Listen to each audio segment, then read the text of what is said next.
Welcome back to our channel, where we dive deep into the daily drama of Genoa City. Today is a fantastic day to unpack some seriously intense family dynamics, shifting loyalties, and dangerous secrets that are threatening to tear our favorite characters apart. Grab a comfortable seat, and let us get right into the heart of the story. Imagine standing at a crossroads where one path leads to reclaiming a billion-dollar empire and the other leads to capturing a psychopathic madman. All while your own brother is spiraling into a deadly addiction right before your eyes. That is exactly the impossible, suffocating situation currently suffocating the Newman family. The tension has reached an absolute boiling point, and the walls of the Newman Empire are echoing with the sounds of a family tearing itself apart from the inside out. We are witnessing a masterclass in psychological warfare, not just between bitter corporate enemies, but between devoted lovers who cannot agree on how to survive the storm. The stakes have never been higher, and the fallout from these decisions will undoubtedly change the landscape of Genoa City forever. In the luxurious but stifling confines of their penthouse suite, a fierce battle of wills erupts between Adam Newman and Chelsea Lawson. The air in the room is thick with unresolved trauma and conflicting priorities. Chelsea, her eyes wide with genuine terror and frustration, draws a hard, immovable line in the sand. For her, the priority is crystal clear and completely non-negotiable. Matt Clark is a monster, a walking nightmare who recently orchestrated a horrific kidnapping and a deadly explosion in Las Vegas that nearly wiped out half the Newman family. Chelsea passionately argues that getting this dangerous, unpredictable psychopath off the streets must take precedence over absolutely everything else. In her mind, what good is a massive corporate empire if the people you love are constantly looking over their shoulders, waiting for a madman to strike again? She views the recovery of Newman Enterprises as a secondary, almost trivial concern compared to the immediate, visceral threat that Matt Clark poses to their physical safety and mental well-being. Adam Newman, however, stands firmly on the opposite side of this ideological divide. With the immense weight of his father's legacy pressing down on his shoulders, Adam insists that Newman Enterprises must be returned to its rightful owners immediately. For Adam, the company is not just a collection of assets, bank accounts, and office buildings, it is the physical manifestation of the Newman family's power, history, and survival in a cutthroat world. He argues that allowing Phyllis Summers to maintain her illegal, manipulative grip on the conglomerate is a sign of weakness that the family simply cannot afford to show their enemies. Adam's pragmatic, often ruthless business mind cannot comprehend putting the corporate retrieval on hold, even for a threat as severe as Matt Clark. He believes they have the wealth and resources to handle both crises simultaneously, but his primary anxiety is directed at a completely different, much more personal variable in this chaotic equation. The true root of Adam's panic is not just Phyllis Summers or Matt Clark, but his own brother, Nick Newman. Adam paces the room, his voice dropping to a desperate, strained register as he exposes the dark truth that the rest of the family seems willfully blind to. Nick is a ticking time bomb. Adam reveals to a stunned Chelsea that Nick is actively using the chaotic manhunt for Matt Clark as an elaborate, dangerous smokescreen to avoid dealing with his severe drug addiction. The fentanyl and opioid dependency that has gripped Nick is ravaging his mind and body, and Adam knows that Nick's sudden, aggressive obsession with bringing Matt to justice is nothing more than an avoidance mechanism to escape professional treatment. Adam is terrified that Nick, in his drug-addled and highly emotional state, is going to completely botch the situation, putting himself and the entire family in even greater peril while chasing a phantom. As the gravity of Adam's confession hangs heavy in the air, the fiery argument between the couple slowly dissolves into a moment of profound vulnerability. Chelsea watches the tough, often cynical exterior of Adam Newman melt away, revealing a deeply frightened brother who is desperately trying to save his sibling from the abyss. She steps forward, wrapping her arms around him, offering a sanctuary of comfort amidst the overwhelming chaos. This tender embrace is a stark contrast to the harsh realities they are facing outside their doors. Chelsea murmurs words of reassurance, acknowledging the immense emotional burden Adam is carrying all on his own. She realizes that his obsession with reclaiming the company is partly a coping mechanism of his own, a way to exert control in a situation where his brother's life is spiraling wildly out of his grasp. Despite the temporary solace found in Chelsea's arms, Adam knows that comfort alone will not solve the impending catastrophe. He realizes he must take this massive burden to the one man who has the power and authority to intervene, the patriarch himself, Victor Newman. The scene shifts to the imposing, shadow-filled study of the Newman Ranch, a room that has witnessed decades of family triumphs, bitter betrayals, and ruthless plotting. Adam stands before his father, there crackling with unspoken tension. Victor, always the stoic and commanding presence, listens intently as his son lays out the horrifying reality of Nick's deteriorating condition and the extreme danger it poses to their collective goals. Adam does not hold back in his assessment of the situation. He expresses his deepest, darkest fear to Victor. Nick is going to go rogue. Adam explains that Nick's desperation, fueled by the relentless physical craving for narcotics and his blinding hatred for Matt Clark, makes him entirely unpredictable and highly susceptible to manipulation. The specific fear Adam articulates is chilling. He believes that Nick, in a misguided attempt to gain leverage, secure his own supply of drugs, or simply enact his own twisted version of justice, might bypass the family entirely and strike a secret and wholly deal with Phyllis Summers. Phyllis currently holds the keys to the Newman kingdom and is desperate for any advantage against Victor's relentless legal assaults.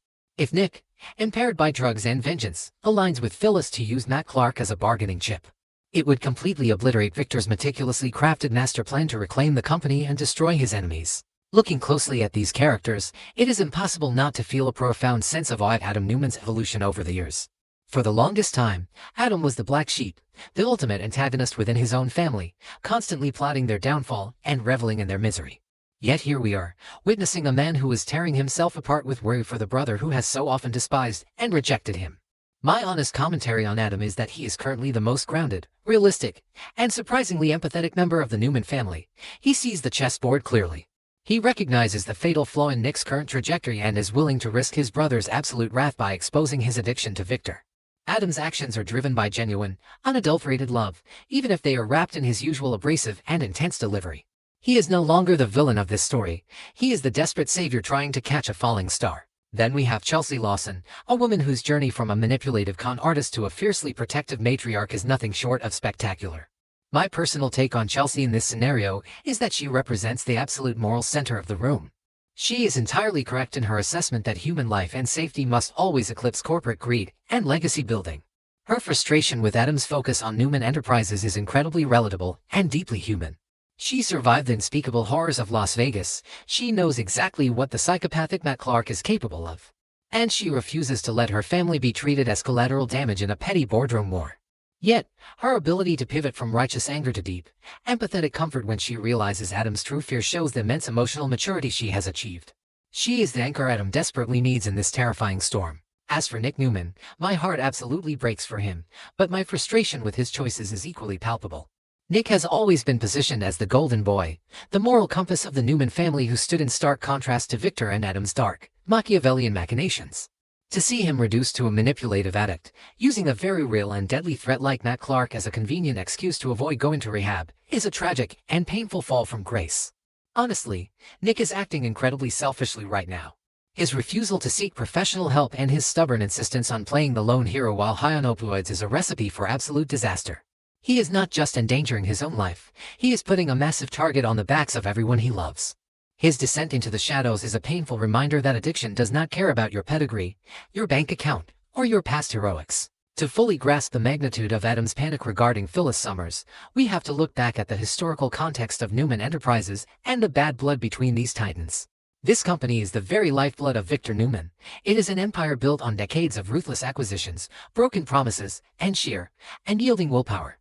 When Phyllis managed to steal it out from under them, utilizing a combination of blackmail, deceit, and exploiting Kane Ashby's vulnerabilities, she committed the ultimate, unforgivable sin against the Newman family. Adam knows that Phyllis is currently backed into a corner, facing potential federal prison time thanks to Victor's fabricated artificial intelligence evidence. A cornered animal is the most dangerous kind of predator. If an impaired, desperate Nick wanders into Phyllis's crosshairs offering any kind of mutual benefit regarding the hunt for Matt Clark, Phyllis will absolutely use Nick without hesitation to destroy Victor's case and secure her own freedom. Furthermore, we cannot underestimate the sheer terror associated with the name Matt Clark.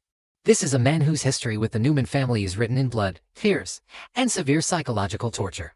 From his early days of terrorizing Sharon Newman to his recent resurrection as a mastermind who orchestrated a fake kidnapping of Faith Newman, Matt is a phantom who thrives on causing pain and chaos. The explosion at the abandoned gas station in Las Vegas, which nearly claimed the lives of Adam, Nick, Noah, and Sharon, is a fresh, gaping wound in the family's collective psyche.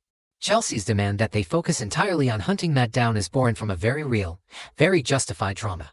The fact that Matt is currently wandering Genoa City with amnesia, having recently escaped from Phyllis's custody, makes him a highly unpredictable wildcard. He might not remember his own evil deeds, but the dark instincts of a predator surely remain buried within him, ready to surface at any moment. So, What happens next in this explosive, multi-layered saga? My prediction is that Adam's worst fears are going to materialize in the most devastating and public way possible.